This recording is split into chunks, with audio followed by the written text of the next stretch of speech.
கன்னி ராசி. கன்னி ராசின்னு சொல்லவா? இல்ல கண்ணீர் விடக்கூடிய ராசின்னு சொல்லவா? தப்பா நெனச்சுக்காதீங்க. ஏன்னா, அந்த அளவுக்கு மனசுல வலிகள மறைச்சுக்கிட்டு வாழ்றீங்க. பார்க்கறதுக்கு அப்படியே செம்ம சந்தோஷமா இருக்கிற மாரி ஒரு ஸ்மைல். இதுதான் உங்களுக்கு ப்ளஸ்ஸாவும் இருக்கு. இதுதான் உங்களுக்கு மைனஸாவும் இருக்கும். ப்ளஸ்ஸா சொல்லணும்னாக்கா, உங்களுடைய கஷ்டத்த மறைக்கிறதுக்கு யூஸ் பண்றீங்க. மைனஸா சொல்லணும்னா, இத பார்த்துட்டு மத்தவங்க, "உனக்கு என்ன? எல்லாமே நல்லா இருக்கு." இந்த கண்ணிய பார்க்கிறவங்கலாம் சொல்ற ஒரு வார்த்தை இருக்கே, "அப்பா! செம்ம ஜாலியா இருக்க." அந்த வார்த்தை உள்ளுக்குள்ள எவ்ளோ வலிக்குது தெரியுமா எங்களுக்கு? இதுதானே கன்னியுடைய நெலைமை. வீட்ல இருக்கிறவங்களுக்கே தெரியாது. ஏன் இவங்களுடைய அப்பா, அம்மா கூட இவங்களோட வலிகள புரிஞ்சுக்க முடியாது. இவங்க ஆசைப்பட்டவங்க. இவங்க எப்பவும் நம்ம கூடவே இருக்கணும்னு நெனச்சவங்க கூட இவங்கள விட்டு விலகி தான் இருப்பாங்க. இவங்கள ஒரு நாளும் புரிஞ்சுக்கிறதுக்கு இன்ன வரைக்கும் ஒரு ஆள் கூட கிடையாது. இது கடவுளுக்கும் தெரியும், கன்னி ராசிக்கும் தெரியும். ஆனா இவங்க வச்ச பாசத்த மாத்திக்க மாட்டாங்க. முடிஞ்ச அளவுக்கு முடிஞ்ச அளவுக்கு தான் நேசிச்சவங்கள எப்பவுமே கடுகளவு கூட கஷ்டப்படாம பார்த்துக்கணும்னு நினைக்கிறவங்க தான் அந்த கன்னி ராசிக்காரங்க. நான் சொல்ற விஷயம்லாம் உண்மை நினைச்சுட்டா கமெண்ட் பாக்ஸ்ல பதிவிடுங்க. ஆணா இருக்கட்டும், பெண்ணா இருக்கட்டும். கன்னி ராசிய பொறுத்தவரைக்கும் கஷ்டத்தை கொடுக்காத ராசி. உங்கள பொறுத்தவரைக்கும் நவம்பர் மாதம் அப்படிங்கிறது பாதி நாட்கள் கடந்துருச்சு. எப்பவுமே எங்களுக்கு கஷ்டம் தாங்க. பழகிடுச்சு அப்படின்னு தானே இருக்கீங்க. ஆனா, இப்ப வந்துட்டு உங்களுக்கு நல்ல செய்தி சொல்லப் போறேன். 2 யோகத்தினால உங்களுடைய அடுத்தடுத்து வரக்கூடிய நாட்கள் நல்ல விதத்துல இருக்க போகுது. உங்களுடைய எதிர்பார்ப்புகள் எல்லாமே நிறைவேற போகுது. அது என்னன்னு பார்த்துடலாமா? கன்னி ராசிய பொறுத்தவரைக்கும் உங்களுக்கு ஒரு வாழ்த்துக்கள்ங்க. ஏன தெரியுமா? கஷ்டம் இல்லாம, கண்ணீர் வடிக்காம, நடந்தத மறந்துட்டு, நடக்க போறது எல்லாமே நல்லதா நடக்க போகுதுன்னு மனசுல வச்சுக்கிட்டு, கடவுள் துணையோட, எந்த ஒரு நோய் நொடியும் இல்லாம, செல்வ செழிப்போட, வாழ்வாங்கு வாழ வாழ்த்துக்கள்ங்க. கடவுள் உங்களுக்கு துணை வருவாருங்க. நாங்க உங்களுக்காக கடவுள்கிட்ட வேண்டிக்கிறோம். உங்களுடைய பிளெஸ்ஸிங்கோட இந்த வீடியோ பதிவு தொடங்கலாமா? உங்களுக்கு நல்ல செய்தி சொல்லலாமா? கன்னி ராசிய பொறுத்தவரைக்கும் நவகிரகங்களுடைய சஞ்சாரத்த வச்சு பார்க்கிறப்போ, சில கிரகங்கள் ஆரம்பத்துல உங்களுக்கு மோசமான நிலைமையில இருந்தாலும், சில கிரகங்களுடைய அமைப்பினால இப்போ ராஜயோகம் உருவாகியிருக்கு. சூரிய பகவான் விருச்சிக ராசியில இருக்காரு. அவர் தனுசு ராசியிலிருந்து விருச்சிக ராசிக்கு வந்திருக்காரு. விருச்சிக ராசியில ஆல்ரெடி புதன் பகவான் இருக்காரு. இவங்களுடைய இணைவின் காரணமா புதாதிய ராஜயோகம் உருவாகியிருக்கு. இது விஷயம். அடுத்ததா கும்ப ராசியில சனி பகவானுடைய வக்ர நிவர்த்தியின் காரணமா சஷயோகம் உருவாகியிருக்கு. இத பொறுத்து அங்க கன்னி ராசிக்கு நல்ல காலம் ஸ்டார்ட் ஆகியிருக்கு. மத்த கிரகங்களுடைய அமைப்பின் காரணமா உங்களுக்கு பலன்கள் அமைஞ்சிருக்கு. சூரிய பகவான் பொறுத்தவரைக்கும் விருச்சிக ராசின்னு முன்னாடி சொன்னேன் இல்லையா? அடுத்ததான் செவ்வாய் பகவானை பொறுத்தவரைக்கும் கடக ராசியில இருக்காரு. புதன் பகவான் விருச்சிக ராசியில. சூரியனும் புதனும் ஒரே ராசியில. ரிஷப ராசியை பொறுத்த வரைக்கும் குரு பகவான் நிக்கிறாரு. சுக்கிர பகவானை பொறுத்த வரைக்கும் தனுசு ராசியில இருக்காரு. சனி பகவான் கும்பத்துல அமர்ந்திருக்காரு வக்ர நிவர்த்தியில. மீன ராசியை பொறுத்த வரைக்கும் ராகு பகவானும், கன்னி ராசியை பொறுத்த வரைக்கும் கேது பகவான் இருக்காங்க. இதனால நம்முடைய கன்னி ராசிக்கு அறிவு திறனை அள்ளி தரக்கூடிய புதன் பகவானை அதிபதியாக கொண்ட கன்னி ராசி அன்பு சொந்தங்களே. சூரிய பகவானை பொறுத்த வரைக்கும் நவகிரகங்களில் முதல்வன். இவர் உங்க ராசியில 3ஆம் இடத்துல அமர்ந்திருக்காரு. சட்டி சுட்டதடா, கை விட்டதடா, புத்தி கெட்டதடா, நெஞ்சில் பட்டதடா.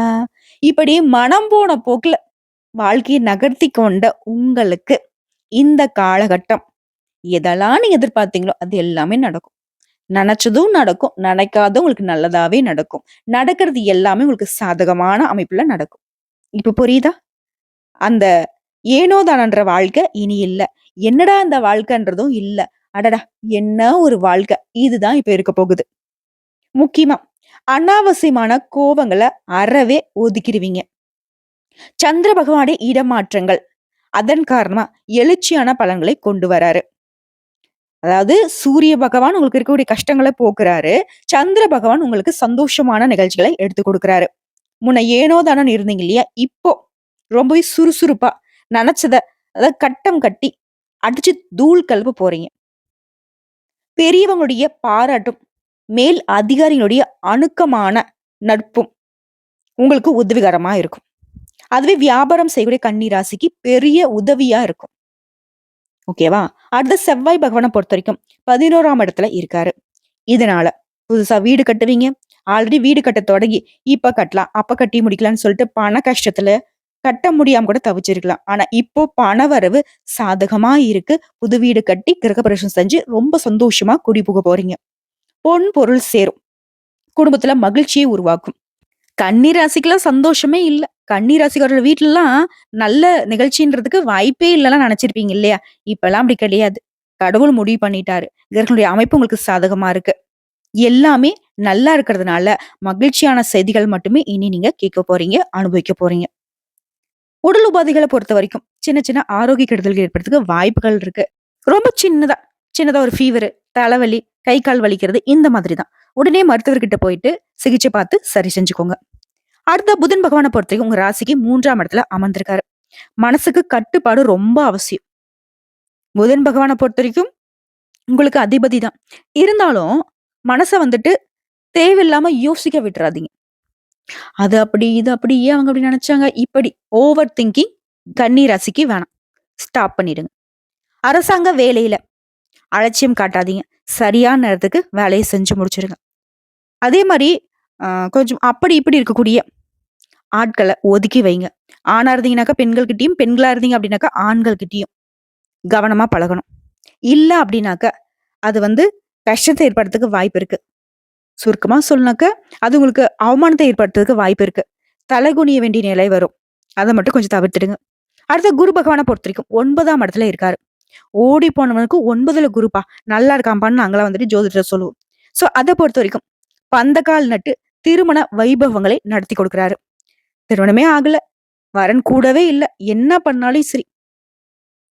ஒரு நல்ல வாழ்க்கை துணைய கண்டுபிடிக்கவே முடியலன்னு நெனச்சீங்கன்னா கூட, நீங்களே அமைதியா இருந்தாலும் ஒரு நல்ல வாழ்க்கை துணை, ஒரு நல்ல வரன் உங்களுக்கு தேடி வரும். அது உங்களுக்கு மனசுக்கு புடிச்ச மாரி இருக்கும். அதே வகையில வேலை இல்லாதவங்களுக்கு, வேலை ரொம்ப நாளா தேடிக்கிட்டு இருக்கீங்க. இல்ல செய்யக்கூடிய வேலை திருப்திகரமா இல்ல. செய்யக்கூடிய வேலையில போதுமான வருமானம் இல்ல. நல்ல வேலை கிடைக்கும். போதுமான வருமானம் கிடைக்கும். ஒரு வேலை செய்றீங்களா, 2, 3 வேலை பார்த்து வருமானத்த பெருக்கிக் கொள்வீங்க. தொழில் செய்றீங்களா, தொழில விரிவுபடுத்துவீங்க. சோ பொருளாதார ரீதிக்கும் குரு பகவான் பொறுப்பேற்கிறார். உறவுக்காரங்களும் சரி, நண்பர்களும் சரி, உங்களை பாராட்டுவாங்க. அதன் காரணமா மகிழ்ச்சி உண்டு. 4ஆம் இடத்துல இருக்கக்கூடிய சுக்கிர பகவான பொறுத்தவரைக்கும், காதல் விஷயத்துல கொஞ்சம் கவனமா இருக்க சொல்றாரு. நான் காதலர்களுக்கு இடையே கசப்புணர்வு உண்டாகறதுக்கு வாய்ப்பு இருக்கு. இப்ப நம்ம என்ன பண்ணணும்? விட்டு குடுத்து நடந்துக்கணும். அவங்களுடைய செயல்பாடுகள் மீது எப்பவுமே கவனமா இருக்கணும். அவங்களுக்கு புரியாத விஷயங்கள புரிய வைக்கணும் பொறுமையா. அவங்களுக்கு புடிச்ச மாதிரி. புரியுதுங்களா? இந்த விஷயத்த மட்டும் கன்னி ராசி இப்படிதான் அணுகணும். அடுத்ததா 6ஆம் இடத்துல இருக்கக்கூடிய சனி பகவானால உடைய கோர்ட்டு கேஸ்ன்னு கூடிய சிக்கல்கள தீர்த்து வைக்கிறாரு. 7ஆம் இடத்துல கூடிய ராகு குடும்பத்துல இருந்த குழப்பத்த கொஞ்சம் சரி செய்து கொடுக்கிறாரு. அதுவே 1ஆம் இடத்துல கூடிய கேது வேலை காரணமா வெளியூருக்கு பயணம் செல்றதுக்கு வாய்ப்புகளை ஏற்படுத்துறாரு. முக்கியமா உங்கள பொறுத்தவரைக்கும் எல்லா விஷயங்கள்லயும் கவனமா இருக்கணுங்க. ஏன்னா, மத்த கிரகங்களே அமைப்போட கேதுவும், ராகுவும் அந்த அளவுக்கு உங்களுக்கு சாதகமா இல்ல. சனி பகவானும் அப்படிதான். சோ சனி பகவான், சுக்கிர பகவான், கேது பகவான் மற்றும் ராகு பகவான் இந்த 4 கிரகங்கள் மட்டும் சாதகமான அமைப்புல நிக்கல. ஆனா, இவங்க பண்ணக்கூடிய இடைஞ்சல்கள, இவங்க கொண்டு வரக்கூடிய சிக்கல்கள, இவங்க ஏற்படுத்துற கசப்பு உணர்வ குருவும் சரி, புதனும் சரி, சூரியனும் சரி, சரி செஞ்சு குடுக்குறாங்க. சந்திர பகவானும் உங்களுக்கு சாதகமான அமைப்புல நிக்கிறாரு. 2 யோகம் சொன்னேன் இல்லையா? சஷயோகம், புதாதி யோகம். இது 2மே உங்களுடைய கஷ்டங்களை கரைந்து போக வைக்கிறாங்க. ஓகேவா? எந்த ஒரு பாதிப்பையும் இந்த காலகட்டத்துல நீங்க அனுபவிக்க மாட்டீங்க. இப்ப இருக்கக்கூடிய கஷ்டங்களும் இல்லாமல் போகும். வரக்கூடிய கஷ்டங்களும் வராமல் போகும். அந்த அளவுக்கு உங்களுக்கு சாதகமான காலகட்டம். இன்னும் விரிவான விளக்கத்த பார்த்தோம்னா, பொருளாதார வசதி பெருகும். செலவு கட்டுக்குள்ள இருக்கும். உறவுக்காரங்கிட்ட பேசுறப்ப மட்டும் கொஞ்சம் கவனமா இருங்க. குடும்பம் தொடர்பான எந்த ஒரு முடிவையும் எடுக்கிறதுக்கு முன்னாடி 1க்கு பல முறை யோசிச்சு எடுக்கிறது நல்லது. சிலருக்கு வெளியூர் பயணம் செல்றதுக்கு வாய்ப்பு இருக்கு. அலுவலகத்துல நீண்ட நாட்களாக நீ எதிர்பார்த்த சலுகைகள் இப்ப கிடைக்கும். இடமாற்றம் கிடைக்கும். அது உங்களுக்கு விருப்பப்பட்ட இடத்திற்கு. தற்காலிகமா கொஞ்சம் குடும்பத்தை விட்டு பிரிந்து இருக்கக்கூடிய நிலை இருக்கு. பட் அது உங்களுக்கு சாதகமான அமைப்புல தான் நிக்குது. அடுத்து வியாபாரத்தை பொறுத்தவரைக்கும் விற்பனை லாபம் அப்படிங்கிறது நல்லபடியா இருக்கும். நீங்க எதிர்பார்த்ததை விட லாபம் கூடுதலா கிடைக்கும். குடும்பத்தை ஆளும் பெண்மணிகளுக்கு குடும்ப நிர்வாகத்துல இருந்த கஷ்டங்கள் விலகி குடும்பத்துல குதூகலமான விஷயங்களை அனுபவிக்க போறீங்க. முக்கியமா பண ரீதியா இருந்த தட்டுப்பாடுகள் நீங்க போகுது. உங்களுக்கு தேவையான பணம் கையில இருக்கும். வேலைக்கு செல்லக்கூடிய பெண்மணிகளுக்கு அலுவலகத்துல மகிழ்ச்சியான சூழ்நிலை காணப்படும். நீங்க என்னென்ன எதிர்பார்த்தீங்களோ உங்களுடைய அலுவலக சூழ்நிலையில வேலை நல்லா நடக்கணும். கூட இருக்கிறவங்க வந்து ஆதரவா இருக்கணும். மேல் அதிகாரிங்க வந்து பெருசா நம்ம கிட்ட தொல்லை கொடுக்க கூடாது. இந்த மாதிரி உங்களுடைய எதிர்பார்ப்புகள் எல்லாமே நிறைவேறும். ஆகமத்துல இந்த காலகட்டத்தை பொறுத்த வரைக்கும் கன்னி ராசிக்கு கவலை இல்லாத காலகட்டமா அமைஞ்சிருக்கு. குறிப்பா எல்லாருக்கும் ஒரு எதிர்பார்ப்பு என்னன்னாக்கா, பண விஷயம் எப்படிம்மா இருக்கு? நிதிநிலை எப்படிம்மா இருக்கு? கூலி வேலை செய்றவங்கல இருந்து கோடி கோடியா பணம் போட்டு தொழில் பண்றவங்க வரைக்கும். அன்றாட வேலையா இருக்கட்டும், இல்ல மாச சம்பளம் பார்க்குறவங்களா இருக்கட்டும். எல்லாருக்குமே பொருளாதார ரீதியா நல்ல நிலை இருக்கு. பண விஷயத்துல எந்த ஒரு தட்டுப்பாடும், தடுமாற்றமும் இல்ல. உங்களுக்கு தேவையான பணம் உங்க கையில இருக்கும். உங்களுடைய தேவைகள் எல்லாமே பூர்த்தியாகும். மேலும் உங்கள பொறுத்தவரைக்கும் அதிர்ஷ்டம் தரக்கூடிய எண்கள் 3, 5. நீங்க வழிபட வேண்டிய தெய்வம் சரஸ்வதி தேவி.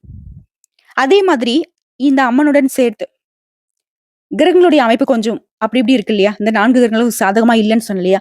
அவங்கள சரி கட்டணும்னாக்க, ராகு கால வேளையில துர்க்கை அம்மனுக்கு நல்லெண்ணெய் தீபம் ஏற்றி, அவங்க முன்னாடி மண்டியிட்டு, இரு கரம் நீட்டி, அவங்ககிட்ட வேண்டுதல வைக்க, உங்களுடைய கஷ்டங்கள் காணாம போகும்.